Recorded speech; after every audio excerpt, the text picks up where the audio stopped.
আকাশবাণী কলকাতা জেলার চিঠি বাঁকুড়া থেকে পাঠিয়েছেন আমাদের সংবাদদাতা দেবাশিস মৌলিক। নভেম্বরের মাঝামাঝি থেকেই জেলায় শীতের আমেজ, তবে ডিসেম্বরের শুরু থেকেই জেলায় রোদের তেমন দেখা নেই। শীতের উলট পোড়ানো শুরু হয়েছে। জেলার কোথাও কোথাও গুঁড়ি গুঁড়ি বৃষ্টিরও খবর মিলেছে। আকাশে রয়েছে হালকা মেঘ। জেলায় সর্বোচ্চ সর্বনিম্ন তাপমাত্রা থাকছে যথাক্রমে ২৮ ডিগ্রি এবং ১৪ ডিগ্রি সেলসিয়াসে। জেলার আলু চাষিরা মেঘলা আকাশে বেশ চিন্তিত। বৃষ্টি হলে আলু গাছের ক্ষতি হয়ে যেতে পারে। শীত পড়বার সঙ্গে সঙ্গেই জেলায় মৌসুমি গরম পোশাকের দোকানে অবশ্য বিক্রিবাটা ভালোই চলছে। পর্যটন কেন্দ্রগুলিতেও পর্যটকদের আনাগোনা বেড়েছে। বিষ্ণুপুর, মুকুটমণিপুর, জয়রামবাটির মতো বড় পবিত্র ভূমি এবং পর্যটন কেন্দ্রের দোকানি ও ব্যবসায়ীদের মুখে দেখা দিয়েছে চওড়া হাসি।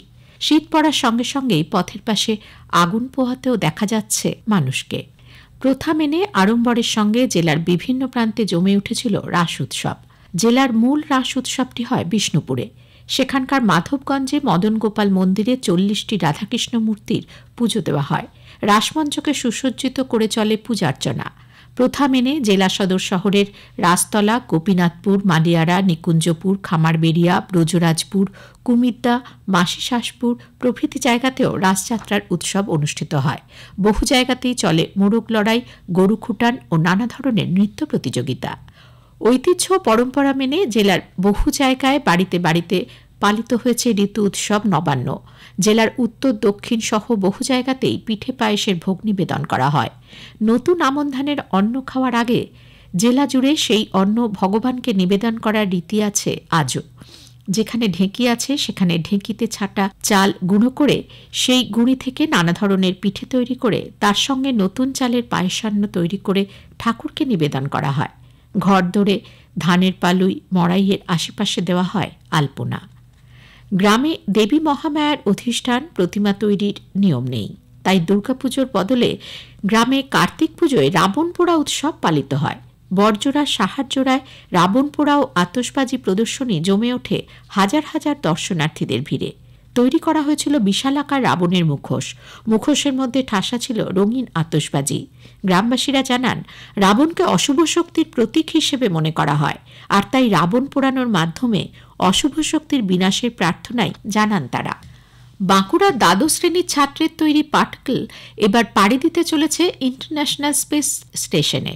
বাঁকুড়া ছাতনা ব্লকের মন্তুমুড়া গ্রামের ছেলে অয়ন স্টিফেন হকিংসের থেকে অনুপ্রাণিত হয়ে মহাকাশকে ভালোবেসে ফেলে। ছোট থেকেই পুঁথিগত বিদ্যার বাইরে বিজ্ঞান চর্চা তাঁর পছন্দ। এত কম বয়সী সুদূর আমেরিকা পাড়ি দিয়ে একমাত্র ভারতীয় হিসেবে স্পেস প্রোগ্রামে অংশগ্রহণ করে অয়ন। নভেম্বর মাসের ১১ থেকে ১৫ তারিখ আমেরিকার আলাবামায় ইউনাইটেড স্পেস অ্যান্ড রকেট সেন্টারে অনুষ্ঠিত সেমিনারে অয়নের টিমকে দায়িত্ব দেওয়া হয় একটি লুনার স্পেস অভিযানের কম্প্যাটেবল মেটেরিয়াল তৈরি করার জন্য। সেই দলে ছিলেন আরও দুজন, একজন মেক্সিকোর, অপরজন আমেরিকা থেকে।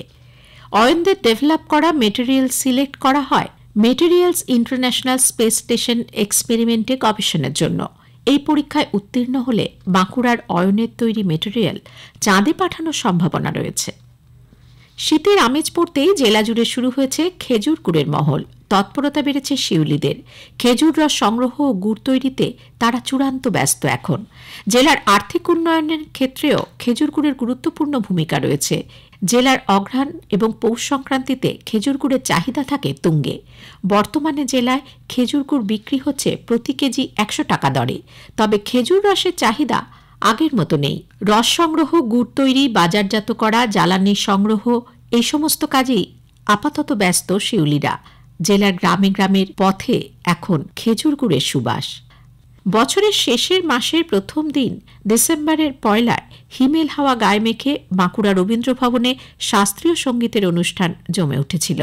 আন্তর্জাতিক খ্যাতিসম্পন্ন তবলাবাদক পণ্ডিত সৌমিত্রজিৎ চট্টোপাধ্যায়ের প্রেরণা ইনস্টিটিউট অফ কালচারের রজত জয়ন্তী বর্ষ উদযাপন অনুষ্ঠানে হাজির ছিলেন জেলা ও রাজ্যের প্রখ্যাত শিল্পীরা। শাস্ত্রীয় সঙ্গীতের পাশাপাশি বৃন্দ তবলাবাদন শ্রোতাদের মন ছুঁয়ে যায়। জেলার চিঠি শেষ হল। এটি পাঠিয়েছেন বাঁকুড়া থেকে আমাদের সংবাদদাতা দেবাশিস মৌলিক।